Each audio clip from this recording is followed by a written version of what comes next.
Hello and welcome to Black and White, a program dedicated to bring open, honest, and free speech for all Americans. We want to provide a platform so that your opinions can be heard without being attacked as racist, homophobe, or anything else. You have free speech under the Constitution, and the Black and White program wants to make sure that you have a voice. If you missed any of this show, you can go to the website www.blacksandwhites.us and listen to the program. Now let's go to Dan and Daryl. Good morning and welcome to Blacks and Whites. Excuse me. We want to talk about a couple of things that are in the news before we bring on our first guest, Kevin McGARY. We have the congressman from Minnesota again attacking the Jewish state and Jewish people, and the Democratic majority doesn't seem to want to do anything about her. She's inciting more and more violence against Jews, not only domestically, but around the world and in the Middle East. And I think it's abhorrent that we have an elected congressperson who is openly attacking another foreign government and putting people's lives in danger. We did our third show on Islamic racism, and it's against the Jewish people and the Jewish state. We have to continue to talk about that. The fires of critical race theory, and we're going to talk to Kevin about that in a little bit, continue to burn brightly in favor of people who are trying to repeal it. I've been saying on my other radio and television shows there are going to be two issues that we're going to be dealing with this summer in this country. The first and most public is going to be critical race theory and how the American people are rising up to get it stopped. But almost as important is what's going to happen with the police. We have a situation where, for example, in New York City, 5,300 policemen retired. And now they're thinking about restoring the money in the budget. They're talking about doing it at Minneapolis and other places. But the Democrats who are in charge of these cities are forgetting one thing. When those policemen left, they're not coming back because they don't believe that the government is supporting them. And as a result, you have a really bad potential situation. That is that the local government is going to be forced to lower the standards to fill the slots. And I suspect that in doing so, you're going to wind up with more violence by police around this country. So I think the idea that you can't take the money away, discharge the police, and then all of a sudden change your mind and say, no, that was a mistake. We want you to come back. Once you've insulted, degraded, and demeaned a person, it's very hard for them to come back to work for you.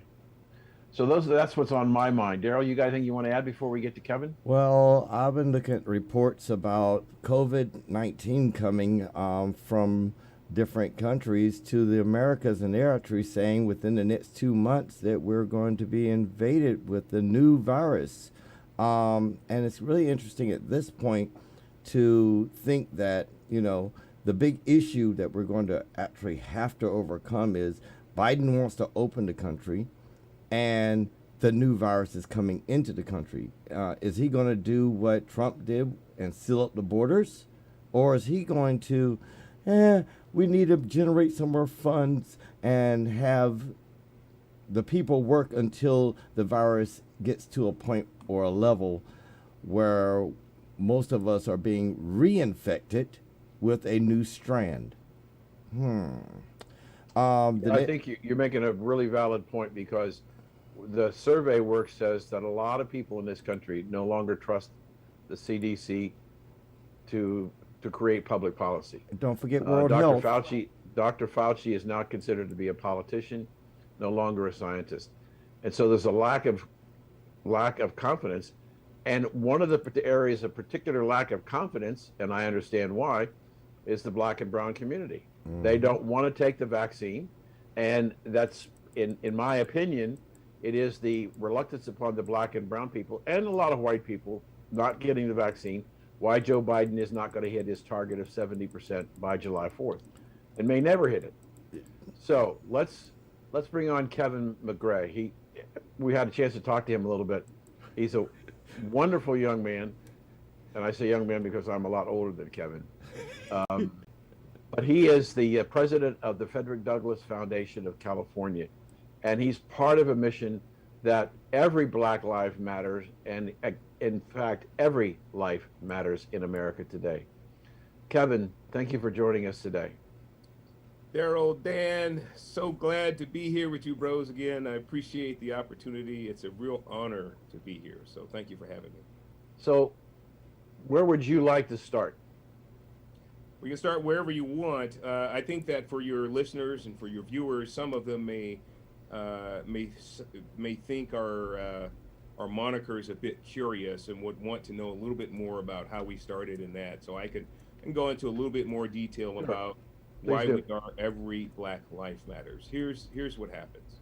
Last summer, this time, we had violence in the streets. We had unfettered hatred directed at mostly whites. We had riots. We had mostly Black and brown businesses that were burned to the ground. And we had BLM on the sideline cheering and chanting and partying the whole time, watching this wretched, our degradation of our urban communities. And so what occurred to me was, look, when people go to the Black Lives Matter Red's website, they're going to see some things that they really cannot get along with. Some things that Black Lives Matter stands for, they really can't accept. So we wanted to be in a position that after people did actually see that, they're revolutionary Marxists, they're anti-family, they're anti-father, they're anti, they're anti, obviously anti-free markets and capitalism, anti-school choice. That and then their witchcraft and incantations is really kind of over the top for a lot of people, and we wanted to be in a position to really be an alternative. Some people would say, well, why did you actually have to use the name? We wanted to be in the exact same lane, but reframe all of the major arguments. So, for instance, we are pro Black life from conception to the grave, from the womb to the tomb. We are pro Black life from early childhood development, early education, educational choice, school choice platforms, etc. We are pro fatherhood. We are pro nuclear family. We are pro free markets and capitalism. These are the things that have a profound effect on Black life. And these are the success variables that if we were to just support them appropriately within Black communities, we can turn these communities around. So we wanted to really be about Black life in every phase of Black life so we could actually have a success. Now, some of your listeners may say, well, we get that, but everything's equal. All things are equal. Why don't we just say all lives matter? Okay, look, all lives absolutely do matter. We have one God and creator who's created all life, and he's not partial to any particular skin color or ethnicity. Here's the thing. Um, I like to use this analogy. If we all said we lived in a tract home community and we said all of our homes mattered, they're exactly the same. They all matter and should be respected. And if one of those houses caught on fire, if we all agreed that all those homes in that community mattered, guess what we'd all do? We'd all go to our house, get our fire hose out, get our pails out, and we'd help put out that fire. That's what's happening to the Black community. The Black community is specifically and strategically being targeted by policies and progressives and their schemes, and has been for decades now. And somebody needs to go and put out that fire. So we wanted to not deflect from the plight of the Black community, but we wanted to help people to understand that there is a sincere plight in the Black community. And if all lives truly mattered, we should all want to embrace putting out the fire in that community. Right now, the fire is clear. Margaret Sanger said, look, we don't want the word to get out, but we want to fundamentally, totally destroy and exterminate all Blacks. So she put out that edict. She targeted us in the womb. And to this day, Blacks make up 40% of all abortions, even though we're a small percentage of the population. So that's one plight that is strategic. It's white supremacist, it's racist, it's bigoted, and anybody that supports wholeheartedly Planned Parenthood, guess what? Bad news for you. You're supporting a bigoted, racist, white supremacist organization. Margaret Sanger said it, and she meant it. The other thing that's a serious plight is school, as lack of school choice. And this also is supremacist to the extent that those that say, look, for me and my kids, we're, my grandchildren, we're all set. We're going to private school because we don't trust the public school system. And then when I ask these same legislators, hey, that means that you would be open to school choice programs so Black and brown communities can also have the same choices that your children have. Well, no, we can't because we need to support the public school system. We don't want to see a drain from the public school system. What they're really saying is, look, I'm a supremacist. My family matters to me. The Black community really doesn't matter. Now we'll leverage you. We'll certainly use you. We'll certainly make you pawns for our schemes to get money from the teachers union. But your lives, you're Black and browns. You're not going very far anyway. You're feeble-minded. We should actually change all the academics because you don't really understand things. But for me and my family, we're going to continue to go to private schools. This is the epitome of white or supremacy in general.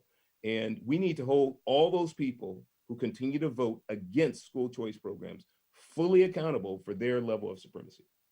Kevin, there was a story that we did a couple of weeks ago about a father in a small town in Illinois who was standing in front of the school board objecting to critical race theory being taught in the school. Yep. And what he said was more important than his objection to critical race theory. He said, I am in this room. I am the only Black man in this room. There is no Black man or woman on the Board of Education. And you are trying to tell me how to be Black. Yes. And you've never been in my community. Yeah. So the idea that white people are trying to tell me how to be Black and how to live my life is exactly what you're talking about. We have the white elitists who are trying to tell Black people, you got to do it this way, period, because we're white and you're Black, and we know what's better for you. And I said to the gentleman, that's another word for that is called slavery. Yeah. Yeah. The master's telling me what you have to do. Kevin, you also said, used an example of that burning house. And as I was listening to you, that analogy was the way it used to be, especially in rural areas. If a farmer's barn caught on fire, the whole community came with buckets and hoses and whatever to put it out. And then the community, after it was out, came back and rebuilt it for him. Exactly. And we don't do that. We're losing our history. We're losing our heritage, which is what a lot of people complain about with Black Lives Matter, is they're trying to rewrite history, and they're not doing it accurately, and that they're indoctrinating children to hate other people because of their skin color. Absolutely. And so that's why we encourage parents, mothers groups, activist communities to stand against critical race theory. Here's the issue. Critical race theory is bigoted. It's fully and completely racist by definition. You can look at the definition. It's there. It's fully racist.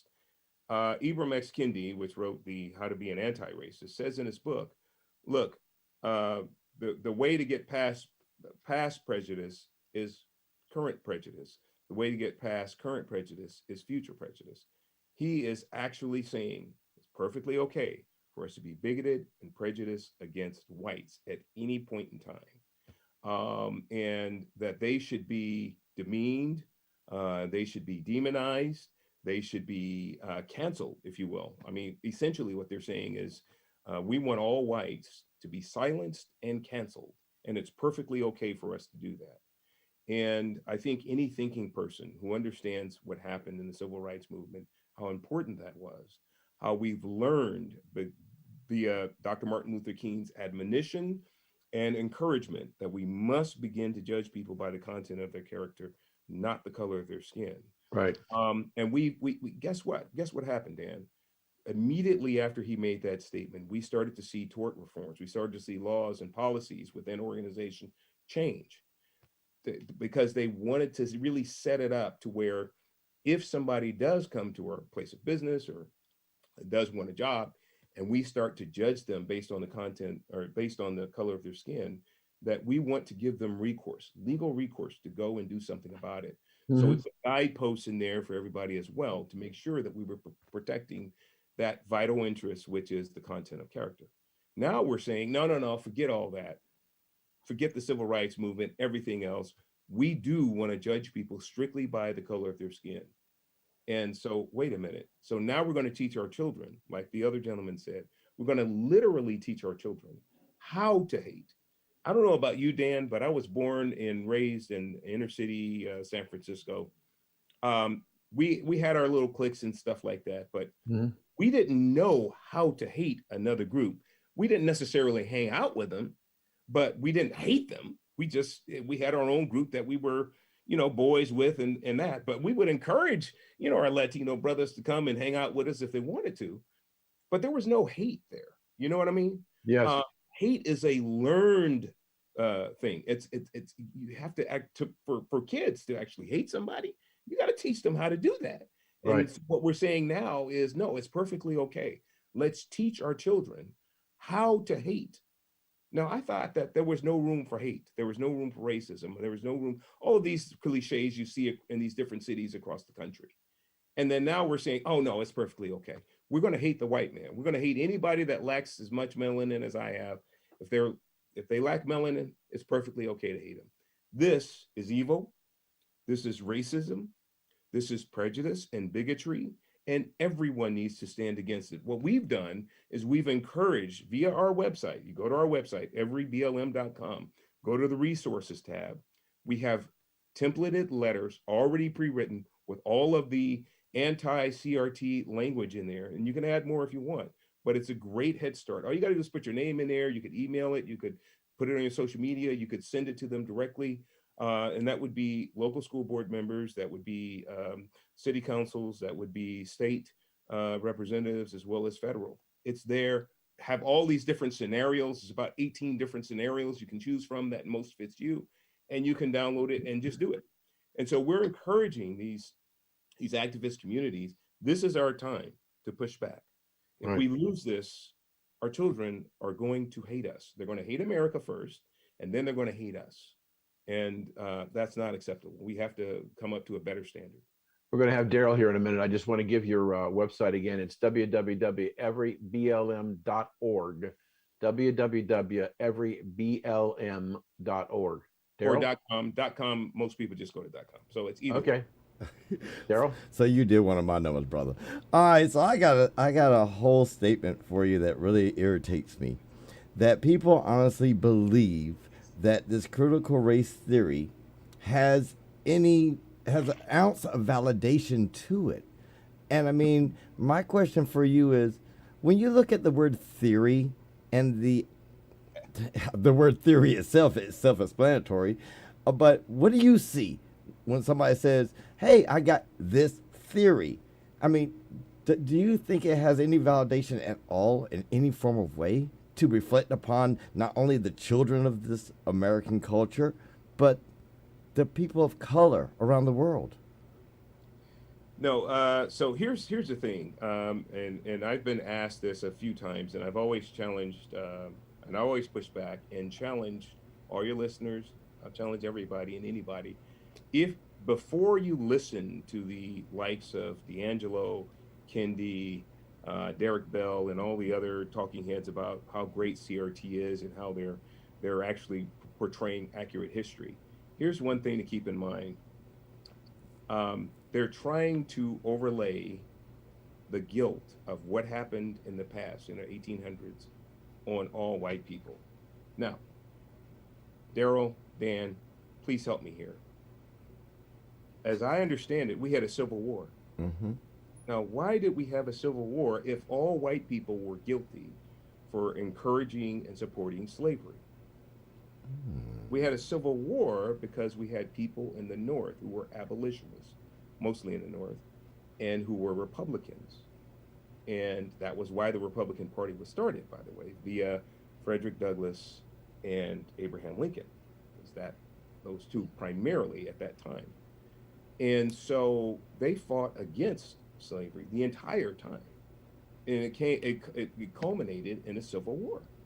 So how is it that we could say all white people are guilty of being supremacist, prejudiced, racist, and guilty of slavery? Excuse me, no, not so. Now, if these CRT proponents were sincere about trying to identify racism and do away with it, even historical racism, they would have written in their books, and I've read their books, and they haven't. They would have written in their books, here's what happened in the 1800s. In the 1800s, there was a particular faction of people, and they hated blacks. They were racist and bigoted, and they hated blacks. They started that particular faction made sure that they actually put judges in place. So when we had Plessy versus Ferguson, Dred Scott, Jim Crow, all of these important legislative, all of these important, legal battles, that their progressive judges ruled that no, blacks are less than human, it's perfectly okay to enslave them, and they don't have equal rights. That particular faction, however, when Abraham Lincoln was in office, he signed off on 40 acres and a mule. That particular faction, however, his vice president, when he was assassinated, his vice president was of that particular faction and mindset, and he took all of that off the table. When we did pass the Homestead Act, which was supposed to help during Reconstruction and help blacks to own pieces of land, that particular faction oversaw the Homestead Act. That particular faction hated blacks so much, guess what they did? They said, you know what? We're going to make sure that our newly immigrated Europeans get parcels of land. We're going to still prevent blacks from getting that pieces of land. That particular faction then, when we got into Reconstruction, they started the KKK. We want to keep those N-words in their place, and we're going to have the KKK lynch them, burn them, antagonize them, do whatever they want to do with them. That particular faction and mindset did that. The other thing that they decided to do is, look, okay, we can't do anything. We had the Civil War, but we're gonna still fight against blacks by segregation. So we're gonna segregate them. That particular faction then, when we had the 13th, 14th, and 15th Amendment, that faction voted against it in huge majorities. And the only people that voted for that in pretty much 100% were the Republicans, the abolitionists. So I'm asking you, and I'm asking all your listeners who are listening and viewing this, why is it, please help me, that we have these CRT people, none of them ever mention this faction and their acts, because they are supposed to lay it right at the feet of the people that we know are supremacist, are racially hateful by their history. You can connect the dots, but we never hear that. Instead, they want to overlay it to all whites. Oh no, all whites participated in slavery. Excuse me? No, we had a civil war. We lost approximately 800,000 young fathers, brothers, uncles, et cetera, nephews. There was a lot of families that sacrificed their entire lineage and legacy to help set brothers like you and me, Daryl, free. So if that's the case, how are we going to say, no, all whites are complicit? That doesn't make sense. It doesn't. Do you understand what I'm saying? Yeah, it doesn't make sense at all. Why are they silent when we have a clear track record? We've connected the dots. I just did it for you in a couple minutes here. We've connected the dots with true racism, true hatred, true white supremacy. Why is that faction never mentioned in their books anywhere? You mean the Democrats? Did I call it? I'm sorry. Did I mention it? I'm sorry. I wanted to encourage your listeners and viewers to do their own research, but you're absolutely right. Point is, that party is never, ever mentioned. Why is it that they try to jam us all up about criminal justice reform and we need more and blah, blah, blah. But when we had a president that made just tremendous strides with the reforms, they hate it. Why is it that when we consider that those that criminal legislation, those new criminal laws, when they were put in place in 1994, and there was a particular individual who beat his chest and saying, yeah, my kids, my grandkids are not going to go to school in urban jungles, and we're going to make sure that we put these people away for a long time. He beat it. He was proud, and now it just so happens he's been installed in the White House. You mean Joe Biden? They love him. Oh, Yes. I'm sorry. Did I say that out loud? Joe Biden? Okay, go ahead. So I'm just I'm not. You have a very. I'm sure you have a very educated, people that watch you and listen to you, and my point is not to try to educate them. My point is when we think critically, we can connect the dots ourselves, and we can lay truly where the racism and the white supremacy is today, and we need to call them out every opportunity we get. Kevin, unfortunately, the half hour has gone away rapidly, and we want to have you back again. But we've been speaking with Kevin McGARY, and he is the president of the Frederick Douglass Foundation in California, and involved with the Every Black Life Matters. Thank you for joining us today. Thank you, guys. Appreciate the time. And nope. Thank Go you. ahead. I just gotta say, everybody needs to do their research. I mean, we may be a radio show, TV show, we may be speaking on multiple levels, but we all say do the research and support those causes that are doing the change, like Black and Whites.us, like my man at we're here at everyblm.org. Please, let's do the right thing, people. Before we leave you, we want to remind you that, or tell you, if you haven't heard about it, we have a 1-hour special this Friday at 7:30 p.m. and you can go to blacksandwhites.us. We're interviewing for an hour Dr. Robert Malone, who is the doctor who created the structure of the mRNA vaccine for fighting COVID-19. And it's a very candid conversation that you won't want to miss. So that's this Friday night, 7:30 p.m. on blacksandwhites.us, and you'll enjoy it immensely. And tell your friends to do it, and you'll be able to get it on the archive section after it runs in blacksandwhites.us. And don't forget, people, this interview is going to be candid. It's going to be as normal, unscripted, as normal. We are going to pull for the truth. So, I mean, if you're hungry for the knowledge, you know where to come for the information. And, I mean, honestly, where else better than blacksandwhites.us to get this information? Because we're home for real, true information that just really is twisting our society. Our society needs to hold together. We need to come together. And Dan and I are doing what we're supposed to do. We're bringing you the issues. It's up to you to decipher it and bring us that, in your mind, bring us the information you want us to talk about. So please do it. Contact us. You know the email address, blacksandwhites.us. Dan? Thank you, partner. Good show. And look at us on Friday night, and then join us again next week on Blacks and Whites. This is Dan Perkins. Daryl Neely. Good night.